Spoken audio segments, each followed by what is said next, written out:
റിസൾട്ടുള്ള ഏറ്റവും വലിയ പാരന്റിങ് രീതി എന്ന് പറയുന്നത് അവർക്ക് അനുകൂലമായി ദ്വാരക്കണം. എൻ്റെ മോനെ അങ്ങനെ ദ്വാരക്കണം. ഫുളൈൽ ഇബ്നു ഇയാദ് റളിയല്ലാഹു അൻഹു മോനെ കുറിച്ച് പറയുന്നത് എന്താണെന്ന് പറയാം, അള്ളാഹിനോട് എൻ്റെ മോനെ നന്നാക്കാൻ നിനക്കേ ആവുള്ളൂ റബ്ബേ, നീ നന്നാക്കി തരണേ. ആ മോന് വലിയായില്ലേ, സൂഫിയായില്ലേ, ഖുർആന്റെ ആയത്ത് കേട്ട് അർത്ഥം ചിന്തിച്ച് വഫാത്തായ മോനാണ് ഈ ഫുളൈൽ ഇബ്നു ഇയാദ് തങ്ങളുടെ മോനായ അലി എന്ന സൂഫിയായ പണ്ഡിതൻ. തബഖാത്തിന്റെ ഗ്രന്ഥങ്ങളിൽ കാണാം. ലോകത്ത് പ്രതിഭകൾ മുഴുവനും പ്രതിഭകളായത് ഒന്നുകിൽ ഉപ്പ അല്ലെങ്കിൽ ഉസ്താദ് അല്ലെങ്കിൽ ഉമ്മ, അവരോടൊക്കെ നല്ല ദുആ ആയിരുന്നു. ദുആയിരുന്നതിനേക്കാൾ റിസൾട്ട് വേറെന്തിനാ ഉണ്ടാവുക? ദുആയിനേക്കാൾ റിസൾട്ട് വേറെന്താ ഉണ്ടാവുക? നിരാശയുടെ ലോകത്തേക്ക് പോകൽ മുഅ്മിനീങ്ങൾക്ക് അനുവദനീയമല്ല.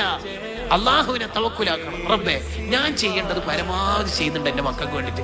എനിക്കറിയില്ല അവൾക്ക് എന്തെങ്കിലും ബന്ധമുണ്ടോ, എൻ്റെ മോനിക്ക് എന്തെങ്കിലും പ്രശ്നമുണ്ടോ എന്ന് എനിക്കറിയില്ല. ഞാൻ നിന്നെ ഏൽപ്പിക്കാണ് റബ്ബേ.